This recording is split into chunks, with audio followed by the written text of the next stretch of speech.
Hello दोस्तों, आज हम डिस्कस करने वाले हैं व्हाट इज़ फाइनेंशियल फ्रीडम। हर इंसान इस दुनिया में फाइनेंशियली फ्री होना चाहता है, लेकिन बहुत सारे लोगों को फाइनेंशियल फ्रीडम की गलत डेफिनेशन पता होती है। इसलिए आज हम एग्जैक्ट और सही डेफिनेशन डिस्कस करने वाले हैं कि फाइनेंशियल फ्रीडम को हम असलियत में क्या कहते हैं। जो यहाँ पे ये सवाल उठता है, पहले मैं आपको ये बता देता हूँ कि इस दुनिया में मौजूद ज़्यादातर लोग क्या सोचते हैं कि फाइनेंशियल फ्रीडम एक्चुअली में होती क्या है। वे सोचते हैं कि हमारे पास एक अच्छी गाड़ी हो जो कि मनपसंद हो, हम जब चाहे गाड़ी बदल सके, हमारे पास इतना ज़्यादा पैसा हो, यानी कि हमारे पास इतना ज़्यादा पैसा हो कि हम कुछ भी जो सोचे उसे खरीद सके बिना आगे की सोचे कि भाई हमारे महीने के खर्चे का क्या होगा या बाकी खर्चों का क्या होगा। हम आंख बंद करके कोई भी चीज़ हमारे मन में आए और उसे खरीद सके, यानी कि इतना पैसा हो, हमारे पास बेहतर घर हो, हम जब चाहे ट्रैवलिंग कर सके या मनचाही चीज़ों को खरीद सके। ऐसे बहुत सारी चीज़ें, क्या एक्चुअली में यही फाइनेंशियल फ्रीडम की डेफिनेशन होती है? ज़्यादातर लोगों के अकॉर्डिंग क्या होता है कि वो क्या सोचते हैं कि वो जो चाहे उसे खरीद सके। अगर वो ऐसा कर पाते हैं तो वही उनके लिए फाइनेंशियल फ्रीडम होती है। ज़्यादातर लोग बताते भी यही है कि फाइनेंशियल फ्रीडम इसे ही कहते हैं। पर लेकिन सोचो, क्या एक्चुअली में यही डेफिनेशन है? मेरे अकॉर्डिंग ये एकदम सही डेफिनेशन नहीं है। तो फाइनेंशियल फ्रीडम की एक्चुअल में डेफिनेशन क्या है, आइए उसे अब थोड़ा सा डिटेल में समझते हैं। यानी कि अब हम समझते हैं कि फाइनेंशियल फ्रीडम किसे कहते हैं।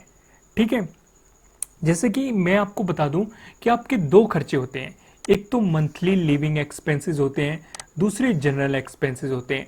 मंथली लिविंग में अगर आप रेंट पे रह रहे हो तो आपके रेंट के खर्चे या फिर आपके बिल के, इसमें बिल आपका कोई भी हो सकता है पेट्रोल बिल हो, वाटर बिल हो, गैस बिल हो, मोबाइल बिल हो या फिर इलेक्ट्रिसिटी बिल हो, यानी कि बिल बहुत सारे तरह के होते हैं।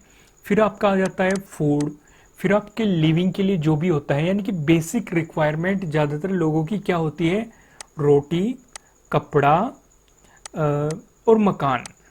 ठीक है, ये तीन चीज़ें बेसिक रिक्वायरमेंट होती है। ठीक है, अगर आप अपने मंथली लिविंग एक्सपेंसेस और जनरल एक्सपेंसेस में क्या होता है, सपोज करो आपका मोबाइल पुराना हो गया या कुछ प्रॉब्लम आ गई, आप इसे चेंज कर पाओ, आप टीवी चेंज करना सोच रहे हो या वॉशिंग मशीन या क्लोथ्स या शूज़, मतलब कुछ भी हो सकता है। फिर आपने सोचा कि चलो इस महीने हम घूम के आ जाते हैं, कहीं ट्रैवल कर लेते हैं। तो ये सब क्या हो जाते हैं, जनरल एक्सपेंसेस। यानी कि आपके दो बेसिक खर्चे होंगे किसी भी आदमी के, मंथली लिविंग एक्सपेंसेस यानी कि उसे रहने के लिए या सरवाइव करने के लिए इस दुनिया में महीने में जो खर्चा करना पड़ता है उसे हम मंथली लिविंग एक्सपेंसेस कह सकते हैं। बाकी जनरल एक्सपेंसेस हो गई। यानी कि आप इन दोनों खर्चों को ध्यान से समझना, इन दोनों खर्चों को पूरा कर पाओ, वो भी बिना काम किए। इस लाइन को दोबारा समझो, बिना काम किए।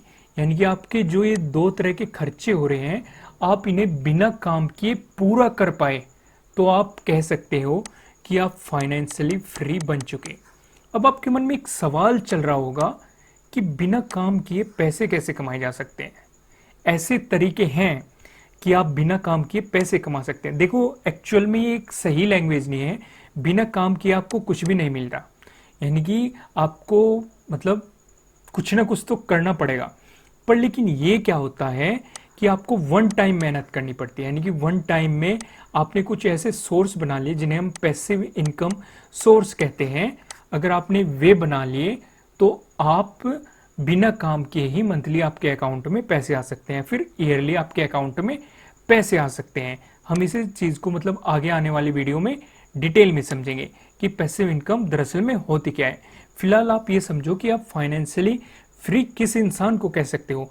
आप फाइनेंशियल फ्रीडम उसे कह सकते हो जब आप अपने मंथली लिविंग एक्सपेंसेस और जनरल एक्सपेंसेस को बिना काम किए पूरा कर पाए। यानी कि अगर आप घर पे बैठे हो, आराम कर रहे हो या फिर आप रिटायरमेंट ले चुके, तो आपको काम नहीं करना पड़ रहा, आपके इन खर्चों के पैसे आपके अकाउंट में ऑटोमेटिकली आ रहे हैं। ठीक है, मैं आपको एक एग्जाम्पल से समझाता हूँ।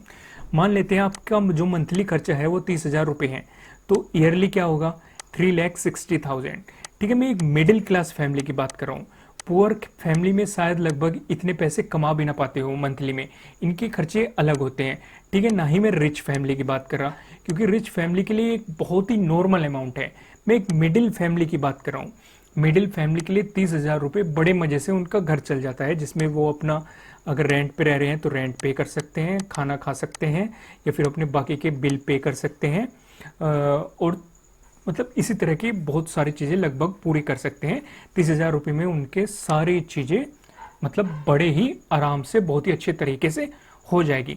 अगर हम उनके जनरल एक्सपेंसेस की बात करें कि उन्होंने सोचा चलो एक ट्रैवल करते हैं फैमिली के साथ, या मोबाइल चेंज कर सकते हैं, या क्लोथ्स या शूज़, टीवी, वॉशिंग मशीन, या घर में ऐसे बहुत सारे 100 सामान हो सकते हैं जिन्हें वे चेंज करना चाहते हो, तो हम जनरल एक्सपेंसेस में उन्हें डाल देते हैं लगभग 2,40,000 रुपये मान लेते हैं। तो ये टोटल क्या बन गया? टोटल बन गया ये 6 लाख रुपए। ठीक है, ये ज़्यादा भी हो सकता है क्योंकि किसी का मंथली खर्चा 50,000 हो सकता है, किसी का 1 लाख हो सकता है। आप अपने अकॉर्डिंग ही इसे कैलकुलेट करना। ये मैं जस्ट एक एग्जांपल ले रहा हूँ कि नॉर्मल मिडिल क्लास फैमिली इतने रुपए में आराम से घर चला सकती है। तो मैं आपको क्या समझाना चाहता हूँ, जो आपके पास ये 6 लाख रुपए आए, अगर आप इन्हें बिना काम किए या आपके अकाउंट में आ जाए, तो आप एक तरीके से कह सकते हो कि आप फाइनेंशियली फ्री हो चुके। पर लेकिन यहाँ पे सबसे बड़ा सवाल यही है कि ऐसे कौन से काम हैं जो बिना काम किए हमारे अकाउंट में ये पैसे भेज देंगे, ऐसे कौन से इनकम सोर्स हैं? तो वही हम एक एग्जाम्पल से डिस्कस करते हैं। यानी कि अभी सभी के मन में ये बहुत मतलब सवाल चल रहा होगा कि बिना काम किए पैसा कैसे मिलेगा, यानी कि पैसा कहाँ से आएगा, कौन से वो इनकम सोर्सेज है जहाँ पे हमें बिना काम भी नहीं करना पड़ेगा और हमें मन चाहे लाइफ स्टाइल जी सकते हैं और अपने मतलब फाइनेंशियली फ्री हो सकते हैं। जो सबसे पहला आता है रेंट। सपोज करो आपने पैसा इकट्ठा किया और वन टाइम इन्वेस्टमेंट किया और आपने एक घर परचेज कर लिया। घर में क्या हो सकता है, आपने उसे रेंट पे दे दिया और आपको रेंट मिल रहा है 25,000 रुपये, तो आपका जो ईयरली हो जाएगा वो 3 लाख रुपए बैठ रहा है। ठीक है, आप एक से ज़्यादा प्रॉपर्टी भी कर सकते हैं, पर लेकिन यहाँ पे एक सवाल उठता है, मिडिल क्लास फैमिली के लिए ये इतना बड़ा इन्वेस्टमेंट करना बहुत ही ज़्यादा मुश्किल हो जाता है। तो इस चीज़ को थोड़ा सा समझो। मतलब मैं कह रहा हूँ कि आप सपोज करो आप इकट्ठा कर पाए, या फिर आपने, क्योंकि ये वन टाइम इन्वेस्टमेंट है, अगर आपने एक बार ये कर लिया, ये आपको लाइफ टाइम मिलता रहेगा जब तक आपके पास वो प्रॉपर्टी रहेगी, जब तक आप उसे बेच नहीं देते। दूसरा, समय के साथ ये पैसा और भी बढ़ता रहेगा महंगाई के साथ साथ। यानी कि अगर आपने इतना पैसा करके एक प्रॉपर्टी इकट्ठी कर ली और आपने बस काम करना छोड़ दिया, मान लेते हैं, तो ये पैसा फिर भी आपको मिलता रहेगा, बस आपको उसे किराए पर देना है। ठीक है, ये ज़्यादा भी हो सकता है, प्रॉपर्टी किसी भी रूप में हो सकती है, आपने मतलब अलग अलग फ्लोर बना दिए और उन्हें रेंट पे दे दिया, इससे ज़्यादा भी अर्निंग आ सकती है या फिर इससे कम भी, अकॉर्डिंग टू मतलब लोकेशन पे डिपेंड करता है कि आप कहाँ पे प्रॉपर्टी परचेज कर रहे हो। क्योंकि अगर अच्छी लोकेशन पे परचेज करोगे तो आपको ज़्यादा इन्वेस्ट करना पड़ेगा, वहाँ पे आपको रेंट भी हाई मिलेगा। पर लेकिन अगर आपकी लोकेशन अच्छी नहीं है तो आपको कम इन्वेस्ट करना पड़ेगा, ऐसे ही आपका जो रेंट मिलेगा वो कम मिलेगा। तो इस चीज़ को आप समझ गए, तो पहला तरीका। दूसरा क्या है, शेयर डिविडेंड। ये एक तरीके से मैं आपको पैसिव इनकम बता रहा हूं, हम आगे आने वाली वीडियो में भी डिस्कस करेंगे कि पैसिव इनकम किसे कहते हैं। फिलहाल शेयर डिविडेंड को समझते हैं। जिन्हें शेयर मार्केट के बारे में नॉलेज है उन्हें डेफिनेटली पता होगा शेयर डिविडेंड होता क्या है। डिविडेंड एक वो चीज होती है, जब कंपनी को प्रॉफिट होता है तो कंपनी अपने शेयर होल्डर्स के साथ डिविडेंड के रूप में कुछ पैसा शेयर करती है, उसे कुछ बोनस भी दे देती है, यानी कि डिविडेंड भी दे देती है, बोनस भी देती है, कुछ दोनों दे देती है। ठीक है, कुछ सिर्फ डिविडेंड डिविडेंड देती है। डिविडेंड भी आपको अलग तरीके से मिलता है, कुछ कंपनी आपको 3 बार डिविडेंड प्रोवाइड करती है साल में, कुछ 2 बार, कुछ 1 बार। ये वेरी कर सकता है कंपनी टू कंपनी, ये कुछ फिक्स नहीं रहता कि इतना ही करेगा। कुछ कंपनी मतलब बीच में डिविडेंड देना बंद भी कर सकती है। फिलहाल हम इसे समझते हैं। मान लेते हैं आपने 1 लाख शेयर खरीदे किसी कंपनी के और उस कंपनी ने अनाउंस किया कि वो 5 रुपये पर शेयर डिविडेंड देंगी, यानी कि 5 लाख रुपए आपके अकाउंट में सीधा ट्रांसफर हो गए। ठीक है, जो ये डिविडेंड की अमाउंट होती है ये वेरी भी कर सकती है, 1 रुपये भी हो सकती है, 2 रुपये भी, 3 रुपये भी, 10 रुपये भी, कुछ भी हो सकती है। ये कंपनी पे डिपेंड करती है कि कंपनी कितने रुपए का डिविडेंड अनाउंस कर रही है, फिर कितने रुपए का बोनस अनाउंस कर रही है। दूसरा, अगर आपने अभी तक अपना शेयर मार्केट में अकाउंट ओपन नहीं किया है तो नीचे डिस्क्रिप्शन में लिंक दिया गया है, वहां से जाके आप अपस्टॉक और जीरोधा दोनों ही बहुत अच्छी ब्रोकर हैं, वहां पे आप अपना अकाउंट ओपन कर सकते हैं। फिलहाल हम इसे समझते हैं, यानी कि अगर आपने शेयर मार्केट में इन्वेस्ट किया है और उन स्टॉक में इन्वेस्ट किया है जो आपको डिविडेंड प्रोवाइड कर रही है, और आपने उसके 1 लाख रुपए के शेयर खरीदे हैं और कंपनी 5 रुपए डिविडेंड दे रही है, तो ऑटोमेटिकली आपके साल में कितने बैठे, 5 लाख रुपए, ये आपके अकाउंट में कंपनी ट्रांसफर कर देगी। तो ये बिना बैठे ही बस आपने वन टाइम इन्वेस्टमेंट किया कि एक बार अच्छे शेयर खरीद लिए कंपनी के, तो आपके पास ऑटोमेटिकली पैसा आ गया। दूसरा, आपने किसी बिजनेस में इन्वेस्ट कर दिया, यानी कि मैं आपको क्या बताना चाह रहा हूं कि ये सभी पैसिव इनकम सोर्सेज हैं। हम फ्यूचर में डिस्कस करेंगे कि पैसिव इनकम सोर्सेज किन्हें कहते हैं या पैसिव इनकम क्या होती है, मैं इस पे भी आपको आगे वीडियो प्रोवाइड करूंगा। फिलहाल आप इसे समझो, अगर आप पैसिव इनकम सोर्स क्रिएट कर पाते हो तो आपको बिना काम किए पैसा मिल जाएगा। वैसे ये एक्चुअल में लाइन सही नहीं है, काम तो आपको करना पड़ेगा, पर लेकिन वो एक बार ही करना पड़ेगा।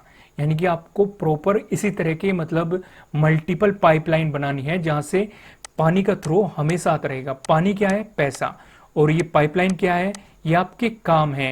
यानी कि आपको वो काम चुनना है जो आपको लंबे टाइम तक एक अच्छी अमाउंट बिना काम किए या फिर वन टाइम काम किए देती रहे, तो उसे ही हम क्या कह देते हैं, पैसिव इनकम कह देते हैं। ठीक है, तो आपको पैसिव इनकम के सोर्स बनाने होंगे अगर आपको फाइनेंशियली फ्री होना है, क्योंकि फाइनेंशियली फ्री होने के लिए मैंने आपको क्या बताया, जो आपके मंथली लिविंग एक्सपेंसेस है प्लस जो आपके जनरल एक्सपेंसेस है, अगर आपको इन्हें पूरा कर पाते हैं बिना काम के, तो आप अपने आप को कह सकते हो फाइनेंशियली फ्री। तो इस चीज को आप अच्छे तरीके से समझ गए होंगे। जो हमारी नेक्स्ट वीडियो होने वाली है वो क्या होने वाली है, वो होने वाली है how to create passive income. Passive income को कैसे क्रिएट किया जाता है, इस टॉपिक पे हम नेक्स्ट वीडियो डिस्कस करेंगे। ठीक है दोस्तों, फिलहाल आप इस वीडियो को लाइक जरूर कीजिएगा। अगर आप इस चैनल पे नए हैं तो इस चैनल को सब्सक्राइब जरूर कीजिएगा ताकि आप इसी तरह की और वीडियोस देख सकें। ठीक है दोस्तों, फिर मिलते हैं नेक्स्ट वीडियो में। Thank you.